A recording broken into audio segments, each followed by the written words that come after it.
All right, joined now on Morning Combat, CBS Sports, by the gentleman who had a big win at UFC 292 over Pedro Munhoz. You know him as Chito. It is Marlon Vera. Hi, Chito. How are you? All good, my bro. Happy and excited about get to display my skills and put in a good fight on Saturday night. And I'm healthy and ready to go. And you got a fresh shave, which we were talking about off camera there just earlier. But let's talk about your performance at 292. So I watched it again this morning to prepare for today's interview. Grade it for me. How would you grade your performance? I mean, that was a solid performance. I feel that was like a dominant performance from start to bottom, top to bottom, and just use my jab, use my movement, use my defense on my favor, and just every time he throws something or try to attempt engagement, I make him pay. And I mean, that was a beautiful job. I was myself. I was like, wow, that was a clean job. Like if you can do that, you don't need to rush anything. You don't need to try too hard. So I'm excited about with the fight and the way it went. And I was just able to show a little more wrinkles on my game. I don't need to go crazy for the finish. I don't. And this time I went a little quicker in the first round. So I mean, I'm trying to please the public. So we went a little faster this time. Now, that is something that's been noted about your style, which is that as the fight goes on, it heats up and it heats up and it heats up. But have you been consciously working on maybe starting a little bit quicker so that you don't have to rely more at the end of a fight? Yep, 100%. I think this is the first fight in a long, long time that I actually forced myself to like. We win in the first round this time. We put in everything on the first round, and that's a lot of pressure because it's so easy for me to chill, make reads, see the speed, see everything, and then say like, okay, fuck you, I'm coming. But this time I went, you know what? My whole training camp, coach did a great job on talking me to do that, and we work on a lot of different things, but we really focus on round one, just go, and we did good. How disruptive is it though, right? Because I'm going to guess that if you have a choice between a 3-round fight and a 5-round fight, it sounds like you would still prefer to be in a 5-round fight. So I guess I'm wondering, was it like can you explain the training to me? Like, what is the difficulty in trying to make that adjustment early? What do you have to overcome? I feel that it's just a mental thing. You just gotta like go crazy, go hard the first round, like. And in all my sparring sessions, I was going off the gate, just going, just looking for big shots, setting up big things, and just getting up. Because 5 rounds is, I mean, 5 rounds is the best thing you can do. You're the main event, all the lights on you, you're in the poster, coolest shit ever, right? I'm a main event guy. I take any main event over being the second or third fight in any pay per view. I don't give a fuck about that. When you're the main event, all the eyes are on you. ESPN, everything. Like you are the person, and that's what grows my brand bigger. That's what put all these eyes on me. That's what take me to the next level. So, what I want, I take every 5 round out there. Still, though, if you go back to a 5-round fight, are you going to keep this same kind of score first mentality? Yep. It's Oh, just you gotta work on get better. You gotta work on adding tutors. Like everybody knows I'm a calculated killer. What about faster calculated killer? That's a motherfucker 2.0 right there, and I'm in for. it certainly is. You know, what's one thing I've been kind of wondering about is like I was looking up down on your resume and it's like some of the hard hitters you've faced over time. Dude, you legitimately have some like historic levels of durability. Um, to what do you attribute that to? Why are you much more durable than many of your competitors? Consistency, man. Work hard. I get at this level. Everybody works hard. Everybody tries. Everybody have a desire for being a world champion, but you can always push yourself a little bit more. You can always expand that window of pain tolerance. Just being able to keep going when everything is firing up, and it's just like, I mean, shave the seconds on my sprints, go a little faster on my sparring. When you hit in the back, we all get tired. Everybody gets tired. There's a point that everybody's like that. But when you're in that SNR and you're feeling that, and you just go to a mindset of like, let's push a little harder. Let's go 10 seconds longer. Let's go a mile faster, a mile longer. Let's take the seconds down on each mile. I mean, you can expand that capacity to another level. And a lot of people might try to catch me. They will try, but they won't catch me because Still, that's something like what Kobe Bryant used to say.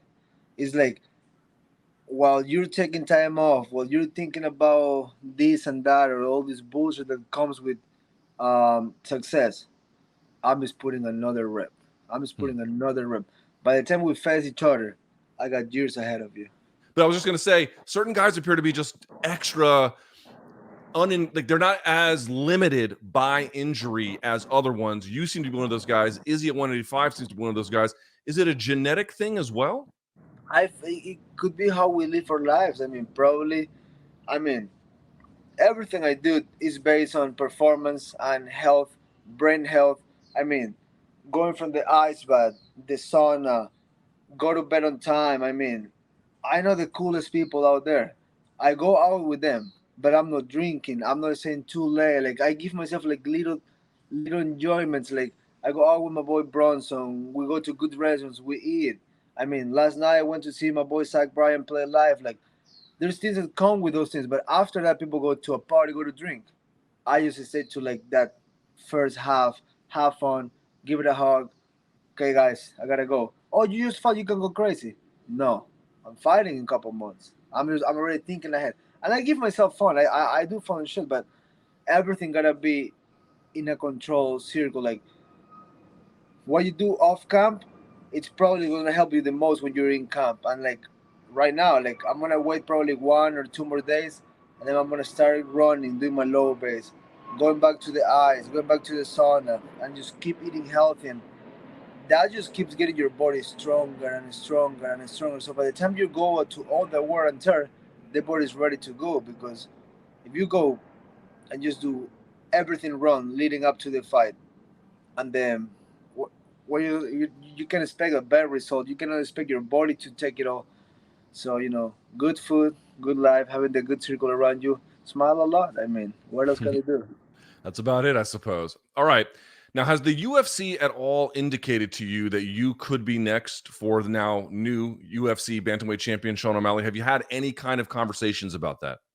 Zero. Like after the fight, I just text Dana and Hunter, and I was like, "Hey guys, you guys know where I am. I'm ready to go. So just if there's something to talk, let's talk it out. But I'm all in for. So I'm sure they will come with something. And it to me just seems like how not to do it right now. There's no way they don't do it right now. I mean, business wise is the best time to do it. Money wise, eye wise. So that's why I'm not even pushing it myself. I don't need to push it. It's already served. It's as ready to go as you can be. How would you rate Sean O'Malley's performance against Sterling? It was great.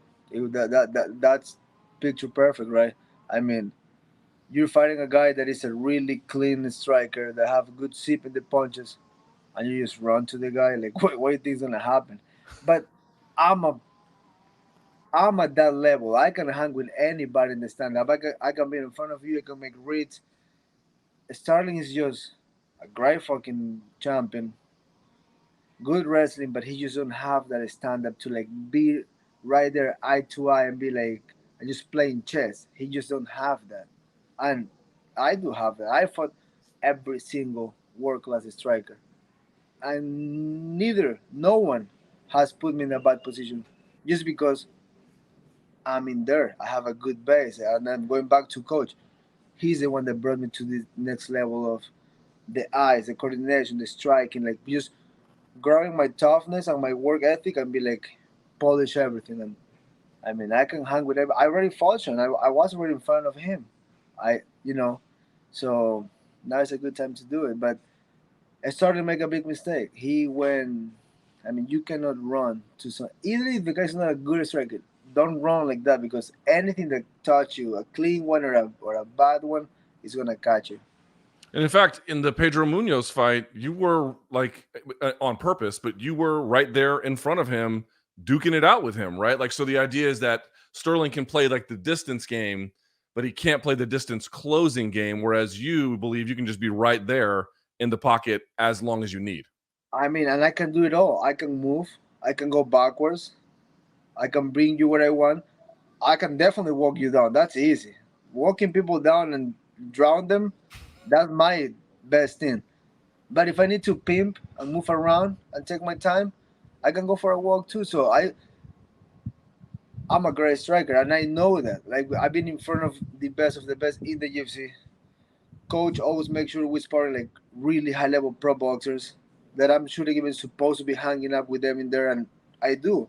But it's just consistency. And when you are just do it and doing it and doing it, you just become good. And I like that feeling of being good. So I don't stop doing it. I don't get loose. I just keep on doing it, and I feel I just keep getting better and sharper, and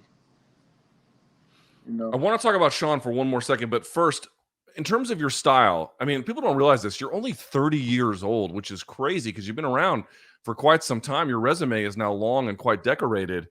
But the thing that sort of stands out to me is, in terms of your style, did you have an idea in mind about what it wanted to look like? Or did you put the trust in Jason Perillo or various other coaches and say, where should I go? How did you get to this point in terms of your style? Who came up with the idea? I mean, just like I said earlier, like I do have that work ethic. I'm the type of guy that I don't question too many things. I'm not the guy that tell you like why. I don't do this. Oh, that don't fit with myself. Like if you like if you're a good coach, like Perillo is like a really decorated, high fucking level coach that have multiple champions and have many different projects, and pretty much 95% of those projects become a world champion.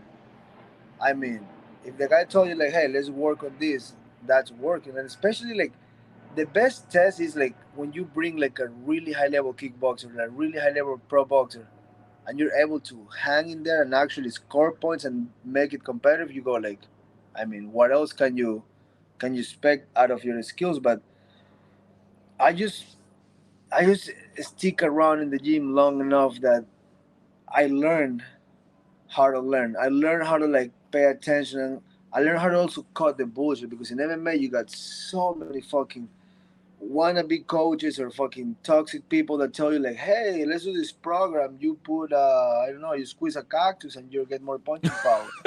There's so many of those fucking scams in MMA. So many. Through my experience, I learned how to take all those little pauses like, no, you're not good, no, your advice suck, no, you're fucking definitely toxic. But that's through experience, because a guy like me that I'm an open minded, I wanna get better, I wanna like absorb as much advice I can.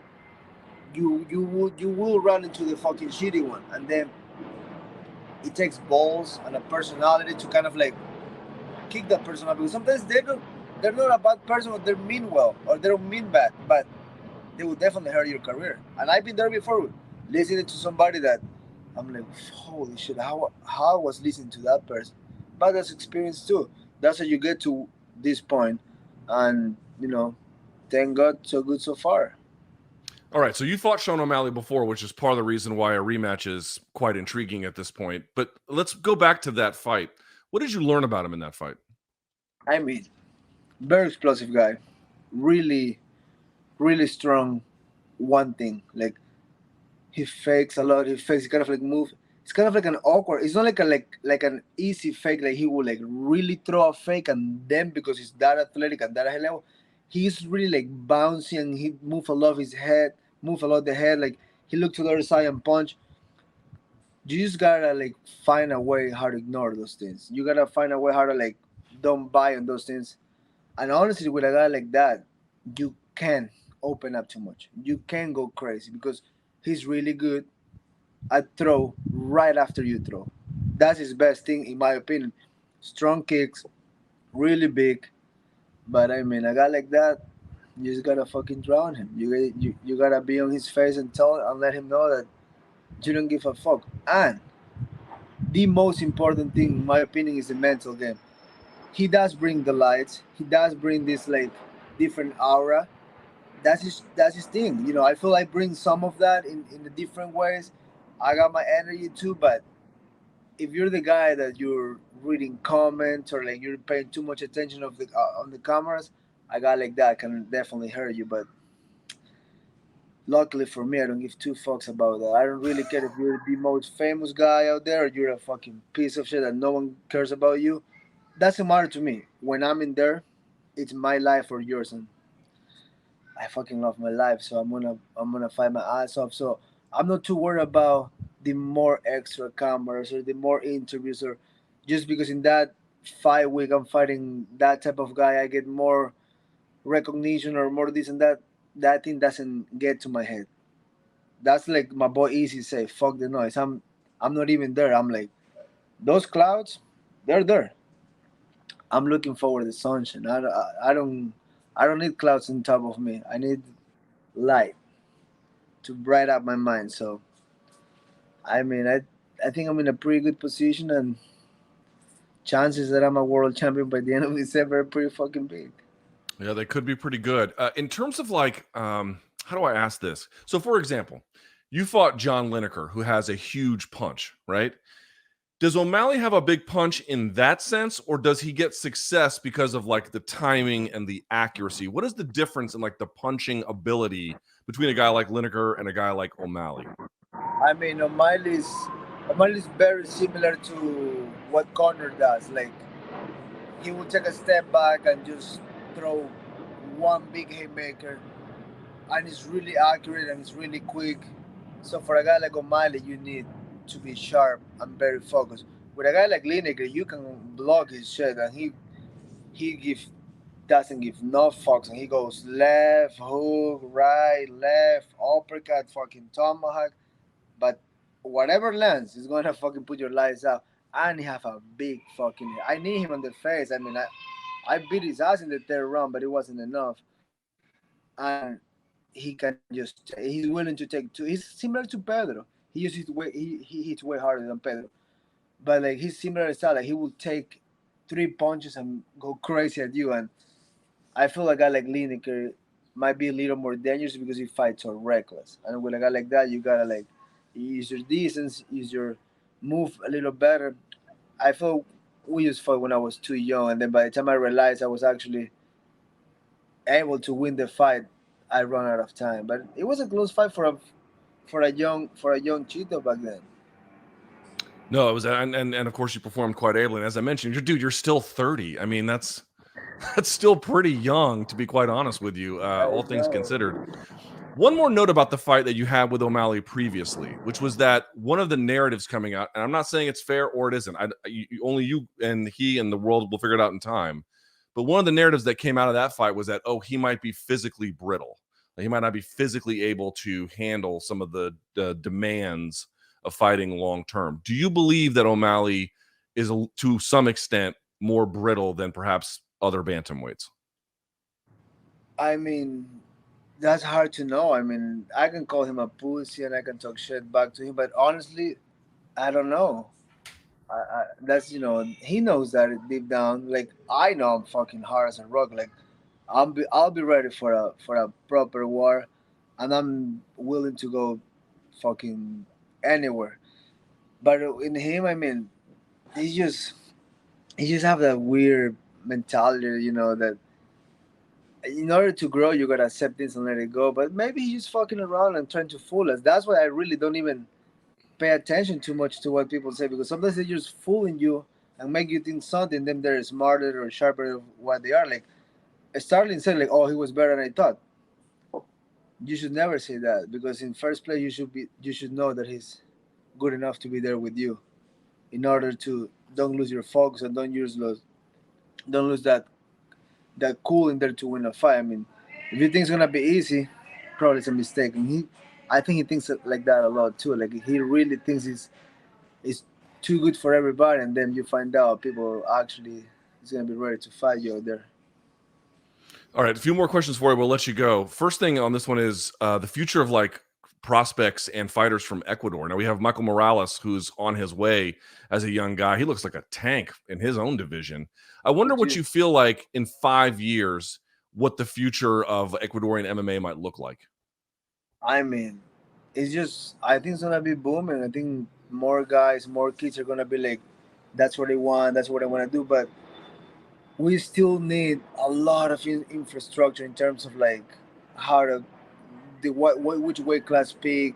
Because I see a lot of good tough guys that have actually pretty decent kickboxing, maybe a so-so jiu-jitsu and wrestling, but the reason why Michael is being so successful so quick is just because he's a real wrestler. He knows how to cut weight, he knows how to wrestle, and that's pretty much half of the battle when you made it to the UFC. When I made it to the UFC, I have no idea how to cut weight.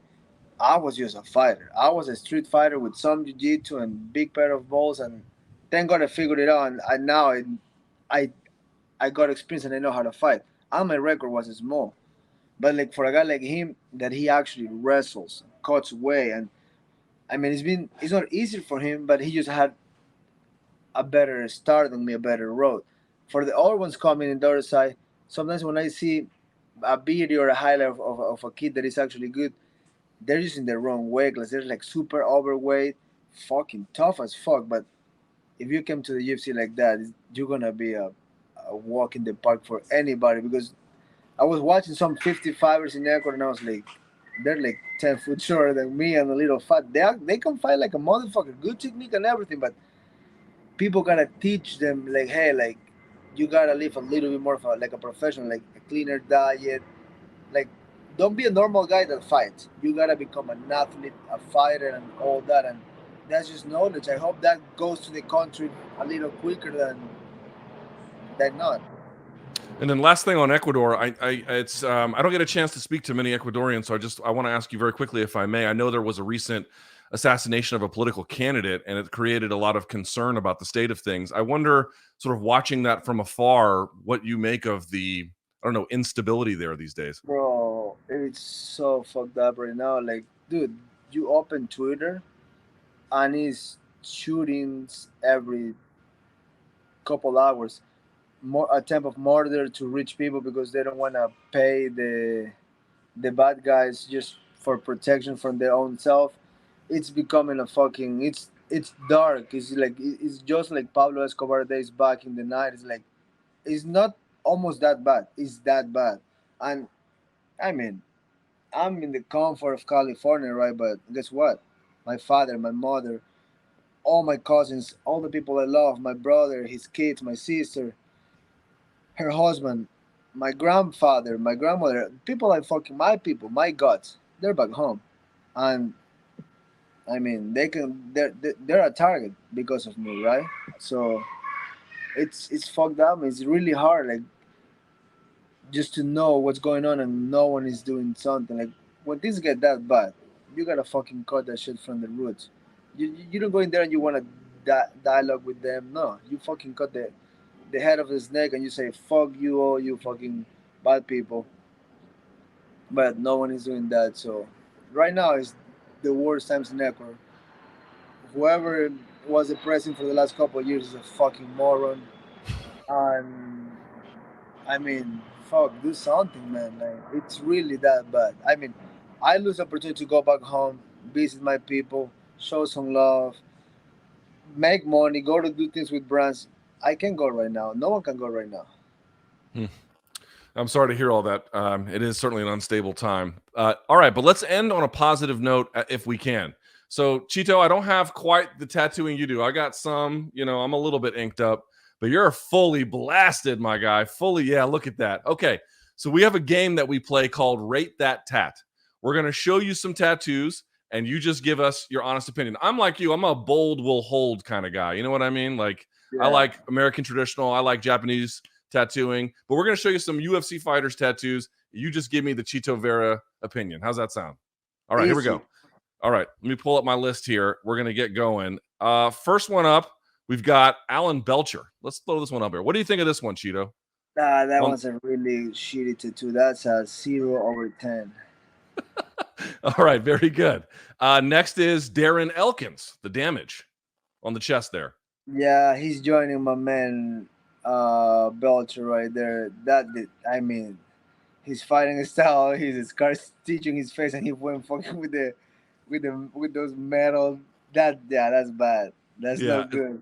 it's not my favorite either. Okay, a few more of these. Austin Vanderford, he fights in Bellator. What do you think about the throat tat there? The eyeball. Yeah, that's really Cody Garvin right there. I mean, Cody pulled it up first, so yeah, you don't want to be second in those type, but it's well done. That it's a better looking traditional one.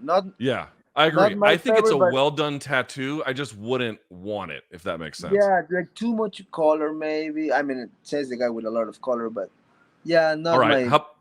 How about this one? Sean Brady's back.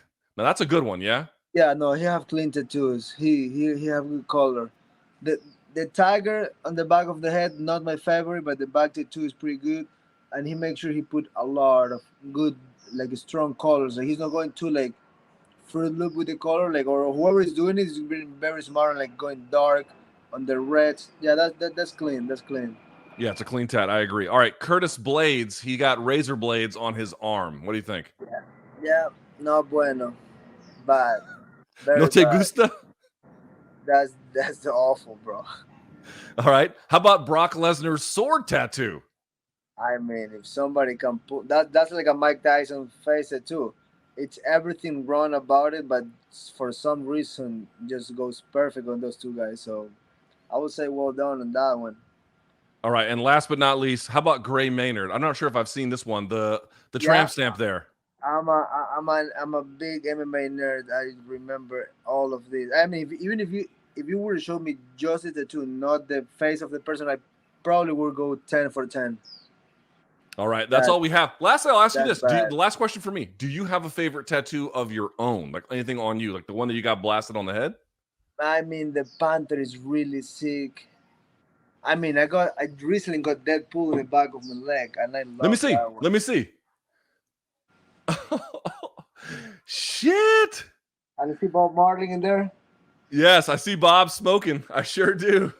Yeah, That's Bob. awesome. I love those two, but I mean, my chest is a dope piece. Like Franco Vescovi killed it. I mean, that's why I don't want to tattoo my stomach because it looks so well done. The way it looks, I might just leave this empty. And of course, what cartoon did is fucking wild. I mean, having a tattoo from cartoon is kind of like a flex for me. I mean, that's cool. It's a super flex. He's an in-demand artist. Well, Chito, I got to say, you've been gracious with your time. Congratulations on your win. I don't know what's going to happen in December, but if you have a fight with Sean O'Malley or otherwise, I look forward to it. Thank you so much. Thank you, bro. I appreciate you.